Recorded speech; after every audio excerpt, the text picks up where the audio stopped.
जय श्री सीताराम भक्तों, स्वागत है आपका हमारा YouTube चैनल ब्रह्मेश्वर महादेव ज्ञान दर्पण में। भक्तों, आज हमारा चर्चा का विषय है, आज हम चर्चा करने वाले हैं जो ये आश्विन मास के कृष्ण पक्ष में जो एकादशी जो व्रत आता है, जिसको इंद्रा एकादशी के नाम से जाना जाता है।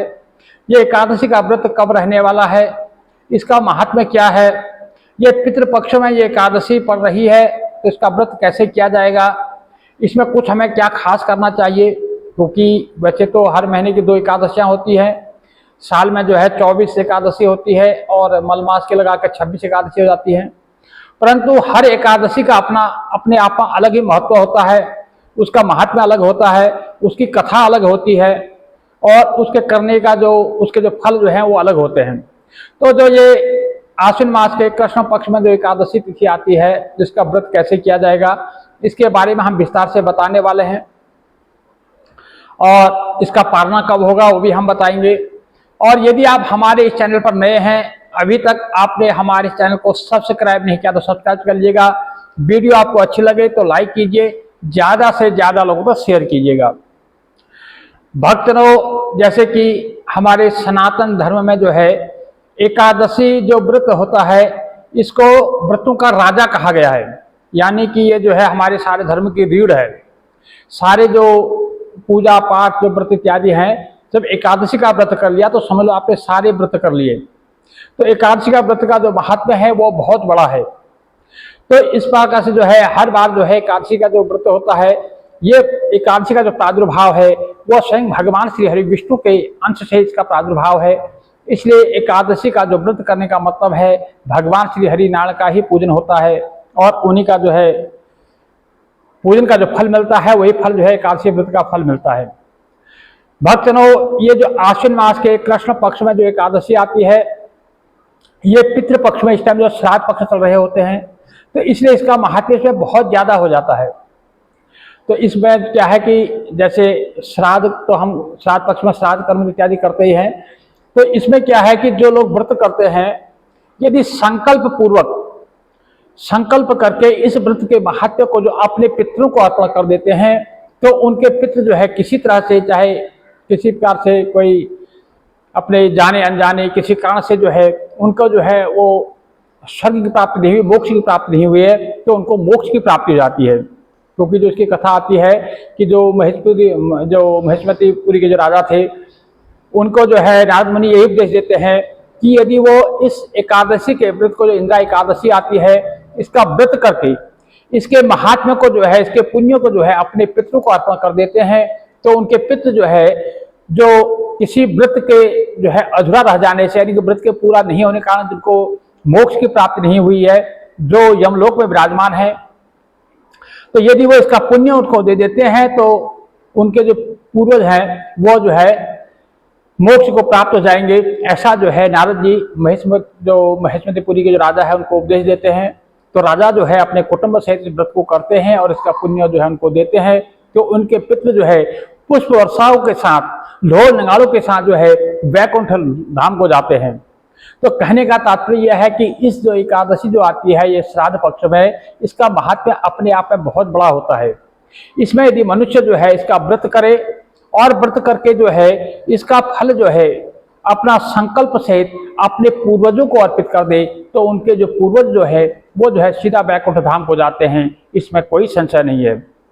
भक्तों, अब हम पहले चर्चा करते हैं कि इस बार जो है ये एकादशी व्रत कब रहने वाला है।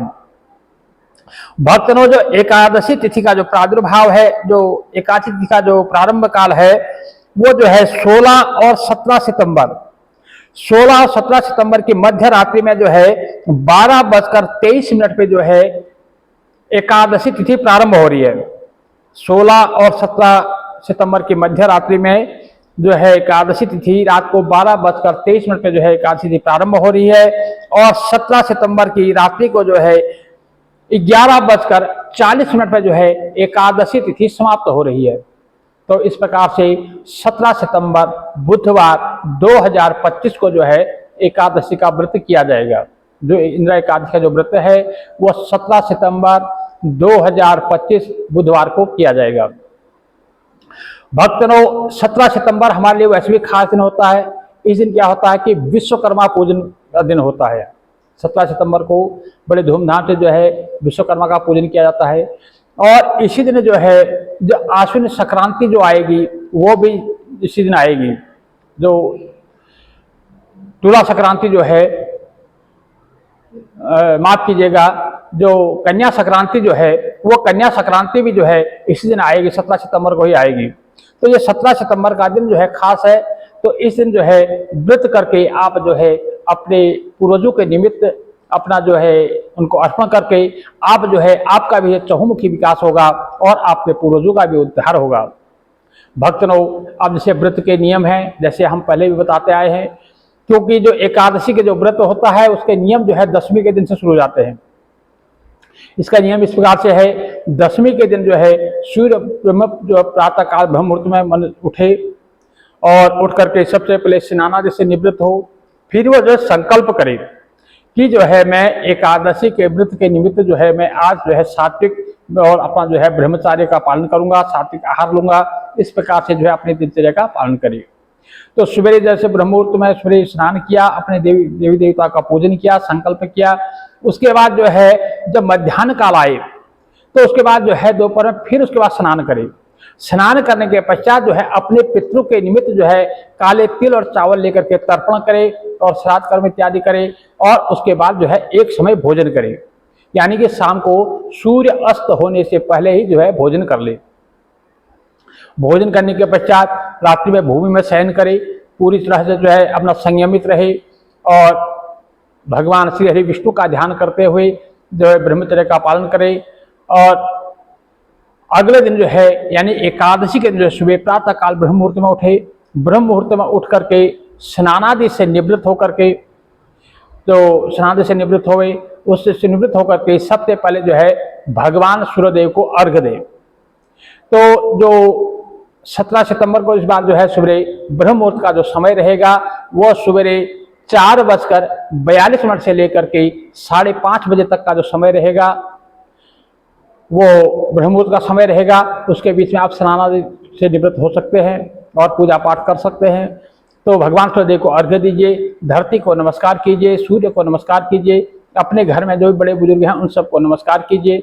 फिर उसके बाद आपका जो पूजा का स्थल है वहां पर जाकर के एक चौकी बिछाइए। चौकी में जो है श्री हरि भगवान विष्णु का जो है चित्र या विग्रह या मूर्ति जो भी है वहां पर आप विराजित कीजिए और वहां पर जो है सुंदर एक घी का दीपक जलाइए और 1 मिनट के लिए अपने सदगुरुदेव का जो है मनी मन ध्यान कीजिए। उसके पश्चात जिन गुरुदेव की कृपा से, जिन संत की कृपा से आप ये व्रत को कर रहे हैं उनका भी ध्यान कर लीजिए। उसके पश्चात जो है आपको एक संकल्प करना है। फिर संकल्प में अपना नाम, अपना गोत्र, अपना स्थान, दिन, वार, तिथि इत्यादि बोलते हुए कि भाई मैं आज रहा करके इस व्रत को कर रहा हूँ। कोई लोग जो है निर्जला करते हैं तो निर्जला, नहीं तो अगर आप जल ग्रहण करते हैं तो अपना वैसे निराहार करके इसका संकल्प ले लेंगे। अब जैसे आपने पितरों के निमित्त अगर इसको कराए तो पितरों का भी नाम उस पर आप ले लीजिए कि भाई मैं पितरों के तिरोधारण के लिए या पितरों के निमित्त जो है इस व्रत को कर रहा हूँ। तो इस प्रकार से संकल्प करने के पश्चात अपना जो है भगवान का पूजन कीजिए। षोडशोपचार जैसे आप हमेशा पूजन करते हैं जो है भगवान का अभिषेक कीजिए और उनको अंग प्रोक्षण कीजिए। जैसे दूध से, दही से, शहद से, घी से जैसे हमेशा आप अभिषेक करते हैं उसी प्रकार से अभिषेक कीजिए। यदि चित्र रूप में है तो 3 चम्मच पानी डालिए। पादोपाद्यं समर्पयामि नमः, हस्तवर्ग्यं समर्पयामि नमः, मुखे आसनं समर्पयामि नमः। अंग प्रोक्षण कीजिए। वस्त्र के रूप में आप कलावा दे सकते हैं, यदि वस्त्र है तो अति उत्तम है। कलावा उनको जो है दे दो, कलावा अर्पण कीजिए। वस्त्र के पश्चात उनको चंदन लगाइए और माला पहनाइए। पुष्प, धूप, दीप, नैवेद्य, गंध इत्यादि उनको चढ़ाइए और एक यज्ञोपवीत जनेऊ उनको चढ़ाइए। और प्रसाद में जो है आप जो है पंचमेवा, पंचमिठाई इत्यादि जो भी प्रसाद में आपने वहाँ पर जो आपके पास उपलब्ध है प्रसाद में अर्पण कीजिए। बिना तुलसी दल के जो है प्रसाद भगवान को नहीं लगता, भोग नहीं लगता है, इसलिए तुलसी दल जरूर होना चाहिए। केले का फल यानी कदली फल भगवान श्री हरि विष्णु को अति प्रिय है, केले का फल उनको अर्पण कीजिए। और जो भी आपके पास वहाँ पर उपलब्ध है ये फल, ऋतु फल इत्यादि उनको अर्पण कीजिए। 1 जोड़ा पान का उनको अर्पण कीजिए और कुछ द्रक्षा उनको अर्पण कीजिए। इस प्रकार से भगवान का जो है विधिवत ढंग से जो है उनका पूजन कीजिए। उसके पश्चात नाना प्रकार की स्तुतियों के द्वारा जो है भगवान का पूजन कीजिए, विष्णु सहस्त्र नाम का पाठ कीजिए, गीता जी का पाठ कीजिए। यदि पूरी गीता जी नहीं पढ़ सकते हैं तो कम से कम जो है गीता जी का 7वां अध्याय का पाठ जरूर करना चाहिए। तो इस प्रकार से आप जो है उनका पाठ कीजिए। और यदि आपको कोई गुरु मंत्र प्राप्त है तो गुरु मंत्र को ज़्यादा से ज़्यादा जाप करना चाहिए, नहीं तो जो है राम राम कृष्ण कृष्ण जो भी मंत्र आपको आते हैं उनके नाम मात्र से जो है नाम जप कीजिए। और ज़्यादा से ज़्यादा जितना आपके पास समय है वैसा उनका पूजन कीजिए। और उसके पश्चात जो है कथा श्रवण कीजिए। यदि किसी कारण से आपको सवेरे में कथा सुनने में कोई समय नहीं मिलता है, समय का अभाव है, तो आप दोपहर में अपराह्न काल में कथा सुन सकते हैं और शाम को प्रदोष काल में कथा सुन सकते हैं, परंतु कथा सुननी जरूर है। भक्तों, इस प्रकार से कथा श्रवण करने के पश्चात उनका आरती कीजिए। और आरती करने के पश्चात में आपको क्या करना है, इस दिन खास जो आपको और करना होता है कि पूजा करने के पश्चात आपने जो है अपने पितरों के नाम पर जो है तर्पण करना है। काले तिल, चावल और जल लेकर के अपने पितरों के नाम पर तर्पण करना है। और तर्पण करने के पश्चात जो है अपने पितरों को जो उनको अर्पण करना है। उसके बाद सारा दिन जो है आपको सात्विक आहार लेना है, अपना जो है सात्विकता का व्यवहार करना है। किसी प्रकार से जो है मन से, वाणी से, कर्म से कभी अपवित्रता का विचार ना करें। और ना ही कोई ऐसे झूठ, फरेब, चुगली, निंदा इन चीज़ों से बचे। और सारा दिन जो है राम राम कृष्ण कृष्ण, राम राम कृष्ण कृष्ण करके व्यतीत करें। यदि आपके पास संभव हो तो फिर शाम को मध्याह्न काल में जो है आप अपने पितरों के निमित्त श्राद्ध भी कर सकते हैं, क्योंकि इस दिन श्राद्ध किया हुआ जो है अमोघ फल को देने वाला होता है। एकादशी के दिन एकादशी के दिन यदि आप पिंड बना करके उस पिंड को जो है पितरों का श्राद्ध करके उस पिंड को सूंघ करके यदि आप गाय को खिला देते हैं तो ऐसी मान्यता है कि इस दिन किया गया श्राद्ध से जो है पितृ अति प्रसन्न होते हैं और पितृ जो है उनको मोक्ष को प्राप्त होते हैं। भक्तों, इस प्रकार से फिर उसके बाद जैसे श्राद्ध करते हैं और फिर सायंकाल में जब प्रदोष काल आता है तो प्रदोष काल में फिर सुबह की तरह फिर भगवान की पूजन करना है, भगवान का जो है उनकी आरती करनी है और उनके नाना प्रकार की स्तुतियों के द्वारा उनका जो है भजन करना है और नाम जप करना है। भक्तों, एकादशी के दिन जो है रात्रि जागरण का विशेष महत्व होता है, इसलिए जो है हो सके तो रात्रि में जागरण कीजिए। यदि जागरण नहीं कर सकते तो ज़्यादा से ज़्यादा देर आप जग सकते हैं, उतनी देर जगना चाहिए। भक्तों, इस प्रकार से आपको जो है एकादशी के दिन जो है सारा दिन जो है भगवान को अर्पण करना है। फिर द्वादशी के दिन सुबह प्रातः काल में उठ करके फिर वही ब्रह्म मुहूर्त में उठना है। उठ करके स्नानादि से निवृत्त होकर के फिर भगवान का उसी प्रकार से भगवान का पूजन करना है, उनको भोग लगाना है, उनका अभिषेक इत्यादि करना है। जैसे आपने पहले दिन पूजन किया था उसी प्रकार से आपको पूजन करना है। पूजन करने के पश्चात जो है आपको व्रत का जो पारणा करने समय जो है भगवान को खीर का, खिचड़ी का इत्यादि जो भी आपको भोग लगा करके और उसी से जो है आपको पारणा करना होता है। भक्तों, पारणा करने से पहले इस दिन जो है आपको ब्राह्मण भोजन जरूर करवाना है, क्योंकि ये श्राद्ध तिथि में बिना ब्राह्मण भोजन का जो है श्राद्ध कर्म जो है पूर्ण नहीं होता है। यदि किसी कारण से आप ब्राह्मण भोजन नहीं करा सकते हैं तो ब्राह्मण भोजन के निमित्त जो है अन्न, वस्त्र, द्रव्य इत्यादि निकाल करके इसको संकल्प करके आप जो है किसी ब्राह्मण को या कहीं मंदिर में उसको दान दे सकते हैं। तो इस प्रकार से ब्राह्मण भोजन करा करके उसके बाद ही जो है आपको पारणा करना चाहिए। यदि अगले दिन आपका किसी प्रकार का कोई व्रत है, कोई प्रदोष व्रत है या कोई और व्रत है, तो आपको जो है उस दिन जो है यदि कोई और व्रत होता है तो आपको जो है चरणामृत लेकर के या तुलसी दल लेकर के ही जो है व्रत का पारणा करना चाहिए, फिर आपको अन्न ग्रहण नहीं करना चाहिए।